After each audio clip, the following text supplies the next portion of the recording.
Hi, it's Mel, and I'm going to take you through just briefly how to use Adobe Voice.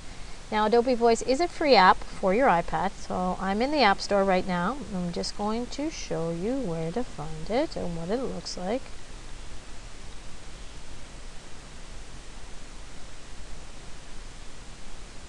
Okay, so here it is in the upper left-hand corner. It is a free app.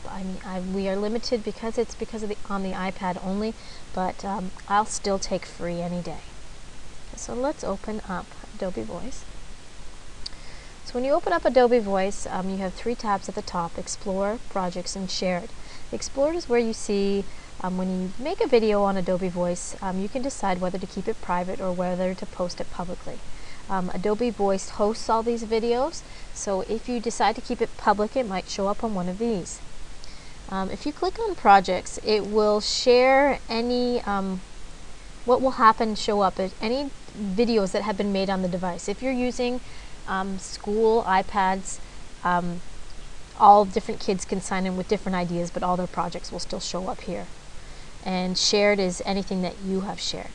So to start and create a new story, you can press Create New Story, and it is going to require you to sign in. Not such a big deal anymore because most students have email addresses associated with their school board. Other things that you can do in your classroom is just sign in and let your kids work under your account. I signed in with Facebook. Okay, and you have to give yourself your story a title. This one is going to be about me because I love me. It's a fascinating topic. Again, one of the nice things about Adobe Voice is all the built-in templates.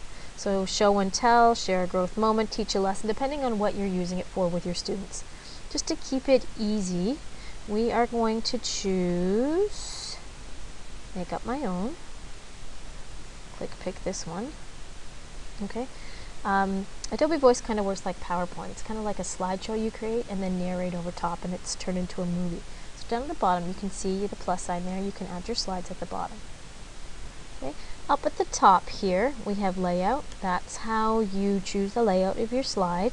You have themes. You can choose different themes for your slideshow. So let's choose Relax. And within each theme there's also the ability to customize your theme within. So this one, you see, you can customize the colors, and then you can customize the font that you're using. Let's choose something. Okay, and when you're done, just press the check mark. You can also, when you choose a theme, it's automatically assigned some music, but if you don't like the music that your slideshow is assigned, you can click on music, listen to the different ones, and change the music. I'm just going to leave it the way it is. So let's go back out to layout. Let's choose two things. So when you're in your layout, your boxes, you always have the option to put an icon. And again, Adobe Voice comes with built-in icons. You can choose a photo. And when you choose a photo, you have the option to choose from photos already on your iPad. You can take a picture. It's associated with Creative Commons websites. You can upload from Facebook and Dropbox. So let's just say I'm going to find a picture. Super Gyro. I must be hungry.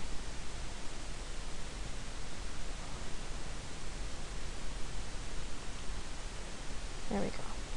I'll choose that one. Let's say that one. Let's just take a look what the icons look like again. Oops. And you can see you have quite a few choices. Not bad. Okay, so if you want to record over your slide, you hit the orange button. Hi, I'm Mel, and sometimes I think I'm a superhero with my iPhone. When you get to about 10 seconds, Adobe Voice is going to tell you to keep it short because it wants you to tell your story the most concise way. If you want to listen to what you said, you press the play. Hi, I'm Mel, and sometimes I think I'm a superhero with my iPhone. When you get to about 10 seconds, Adobe Voice is going to tell you to keep it short because it wants you to tell your story the most. Okay, good enough. Let's just add another picture here so we have, I can add text.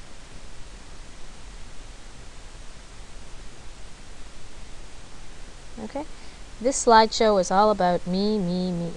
Perfect. Alright, if I want to hear what my slide 1 and my slide 2, or if I want to hear them in sequential order, I go back to the bottom here and press play. Hi, I'm Mel. Sometimes I think I'm a superhero with my iPhone. When you get to about 10 seconds, Adobe Voice is going to tell you to keep it short. And then I'll just take you back. The final thing you want to do is you want to produce your video. So you go up to the top here and press the little square with the arrow on it.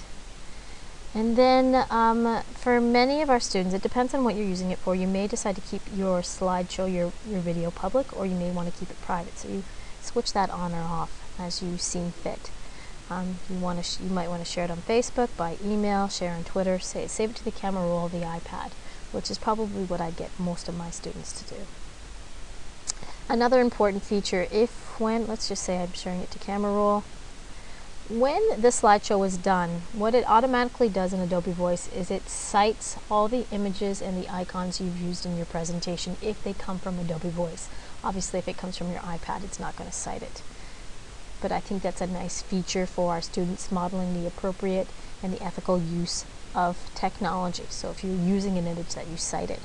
I'm just going to cancel that. And that basically, in a nutshell, is Adobe Voice.